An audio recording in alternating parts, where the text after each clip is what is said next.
The five pillars of Islam in 5 minutes. The five pillars of Islam are an organization of the distinctive beliefs and even more so the distinctive practices of Islam, an organization which is based on statements of the Quran, even more so based on statements passed down as hadith. And so these five are a testimony of faith, number one, prayer, obligatory prayer, salat, giving alms, tax for the needy called zakat, fasting. Fasting is referred to as Psalm. It's during Ramadan, a month of Ramadan during the Muslim year, as well as Hajj, or pilgrimage to Mecca and to some sites around Mecca. Now, for most Muslims, the five pillars represent the very heart of what it means to be a Muslim. Let's look at number one, number three first.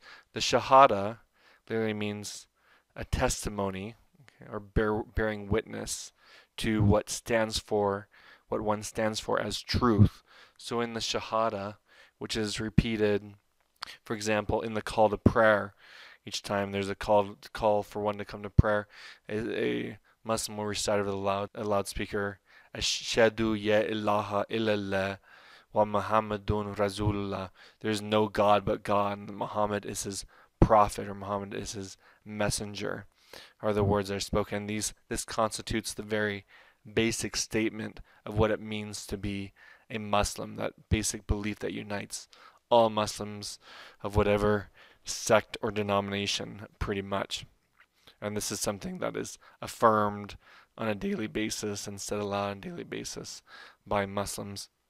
Number three, giving zakat. This is a alms tax. In classical times, it was collected by the local government on behalf of the central government, and it was supposed to be used to support the needy, the downtrodden, the disenfranchised, and make sure that there wasn't anyone in extreme poverty through this alms tax. And it's 2.5% of one's wealth after one's had taken care of their basic needs during the year. At the end of the year, 2.5% would be collected.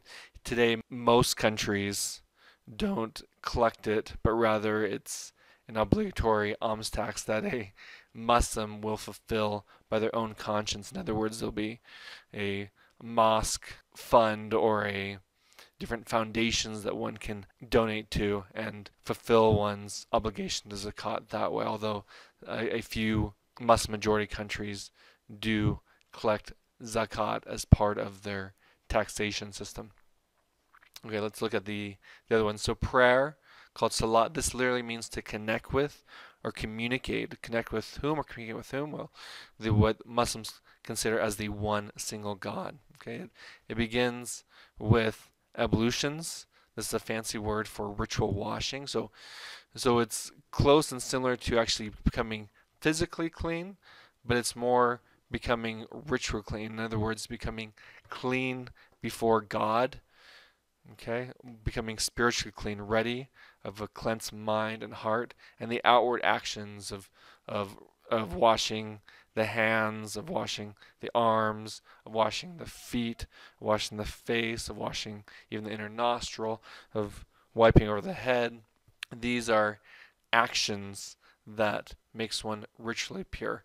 Now, many Muslims will do this anew for every single prayer, but there's certain things that make one ritually impure, such as using the potty, especially number two during the day, will make one ritually impure. If that's happened, you have to do the whole process over again, become ritually pure once again. These are called ablutions. So one faces Mecca, in which there's the Kaaba, that black cube-shaped structure, and there is the black stone, which is a symbol of the unity of God. And wherever one is, one will face the direction which is the fastest way to get there if one were to walk there. And that's the direction, that symbol of the unity of God. One makes intentions called niyyah to perform the prayer, and to perform the prayer for God's sake alone, to please God alone. Okay, and one makes those intentions to oneself, with internally, not out loud. The prayer salat includes praises of God, such as Allahu Akbar, right? This God is greatest, or God is bigger, or God is greater. magnified be God, right? It includes affirmations of one's relationship to God, commitments to worship and serve God, as well as supplications, entreating God for blessings in one's life. It includes different movements and words, and I'll provide a link here for you can look at what is done in Fajr prayer. And each one of these movements, whether one's bowing, putting one's very head to the ground, standing, raising one's hands, right? Each of these movements characterize a posture of one's relationship to the ultimate, right? A relationship of supplication or bowing down humility or sort of independence of one's internal strengthening that happens through one's relationship with God. Each one of these movements, okay, so the posture is a reminder of internal states of being that one is trying to develop in relationship to their God. Okay? It's to be done according to the Hadith. It's to be done 5 times a day at more or less fixed times. There's the dawn sunrise prayer that's done being time between again the first light of the day and the full rising of the sun. There's the midday prayer. There's an afternoon prayer. There's a sunset prayer, and there's the evening prayer. Now there's really only 3 prayers that are mentioned in the Quran specifically, but through the Hadith, Muslims regard that there are 5 prayers that are said to be said at these set times, and it's kind of in a self-discipline to stop whatever one is doing and say those prayers at that time. Friday, midday on Friday is a very special time for Muslims to come together, especially Muslim men in some Muslim majority countries. It's predominantly or exclusively men that come together in the mosques or masjid to say their prayer. In other Muslim majority countries, there's places for women to pray either in a separate room or behind the men, and this is the way it's arranged at various mosques in the United States as well, where women join in to pray in their own separate spaces. And this is done for modesty and for concentration, that one isn't worried about what the opposite sex is doing with their bodies as they're doing their prayer. And as I mentioned, it's always begun in at least Muslim majority countries with an azan, which is a call to prayer, and this will be replicated in congregational prayer called Jumu'at, a gathering of prayer on Fridays at midday. Muslims come together. There's said that there's many more blessings to pray together than separately, but in Muslim majority countries you can actually hear loudspeakers where the azan is called, and I'll place this link so that you can see and hear what that sounds like. Okay, so fasting. Fasting is done during the month of Ramadan, which is a 30-day period. It's done from sunrise to sunset. So depending on the time of the year, it could be only 9 or 10 hours during the day, or it could be 15 or 16 hours during the day, since the Muslims use a lunar calendar, right? And so it having only about 360 days a year. It changes by 5 or 6 days every year, and so it becomes. Right now, it's in the summer, or at least in June, that it takes place. So it's a very, very long and during hot hours. Other times, in I don't know how many years, right? It's going to fall in the winter again. It'll be a more mild fast.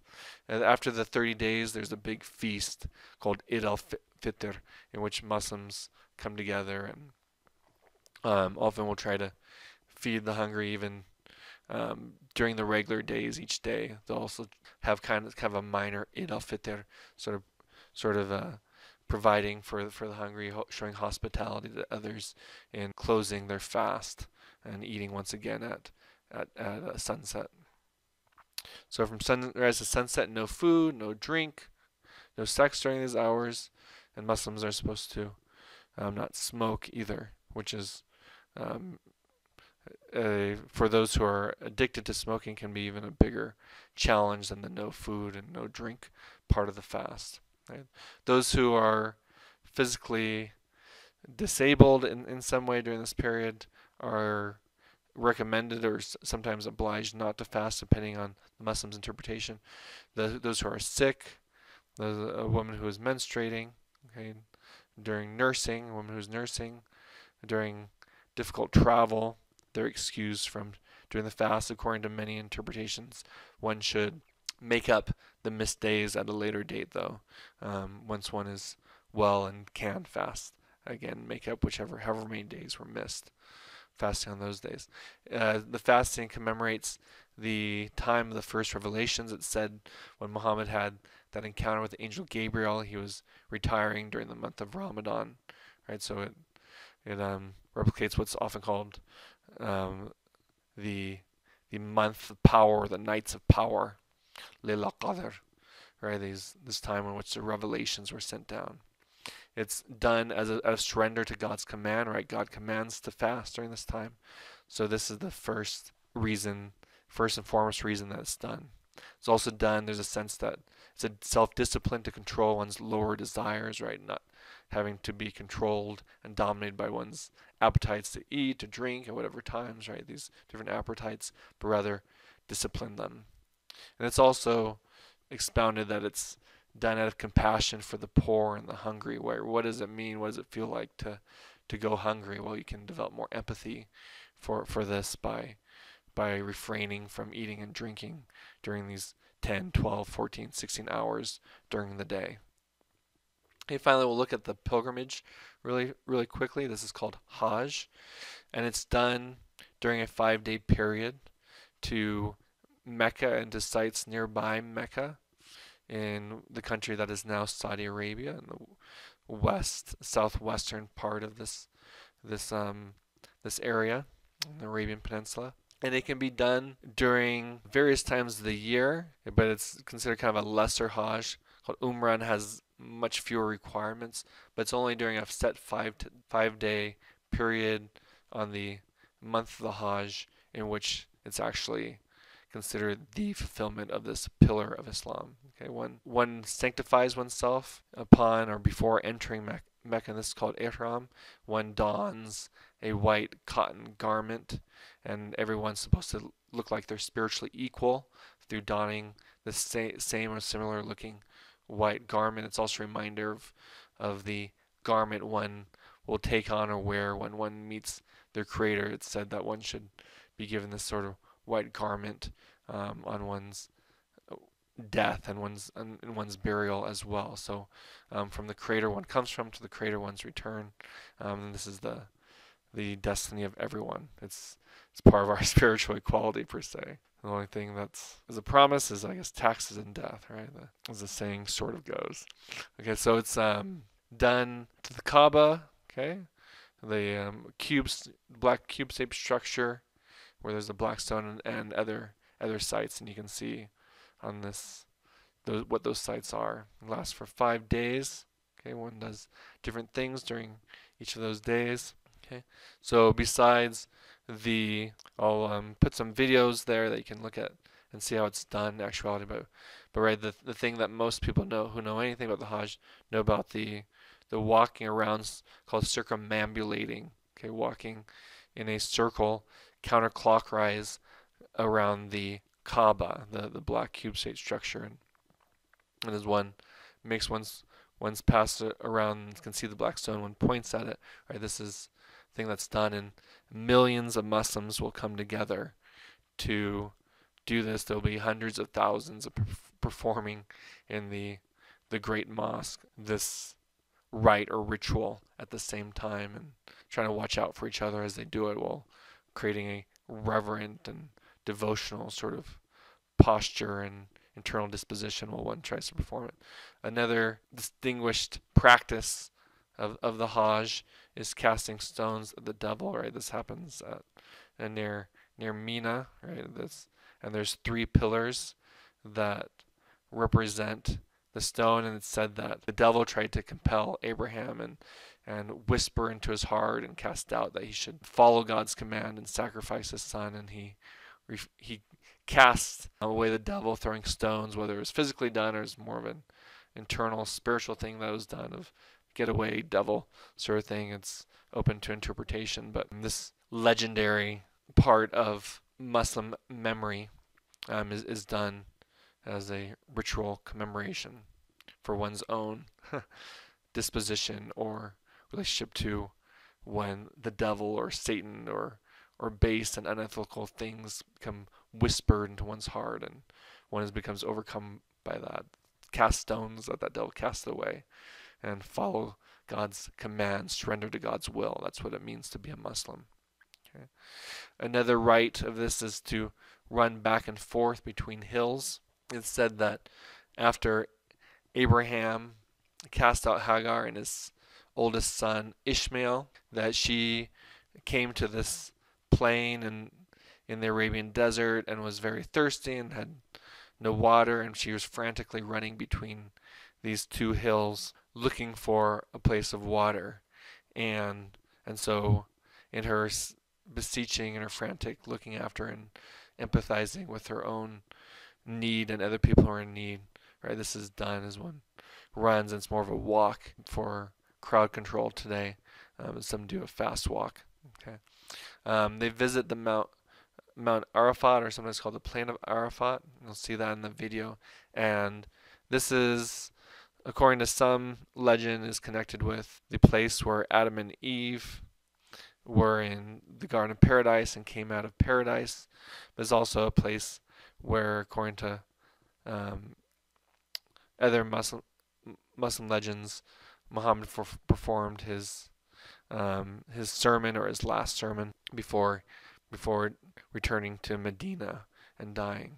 Okay, one drinks from a certain well called Zamzam, okay, which is fun to say, and this well is a well that was created by the angel Gabriel, who took pity, or was sent by God to take pity on Hagar and strike the ground, and this well welled up so that Hagar and her son Ishmael could drink. And this well is traditionally connected with that very place where the angel Gabriel created.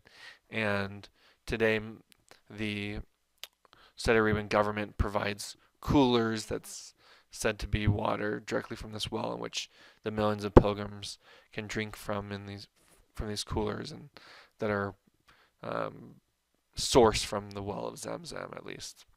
And the end of the pilgrimage, one sacrifices an animal in memory of that God provided a ram or some other animal for Abraham to sacrifice instead of his son. After he had showed his sincerity to obey God's command, wherever it takes him. Okay, and one after that will shave one's head, unless one's a woman, and they won't do a full head shave, but just cut a part of their hair as a showing of humility before God.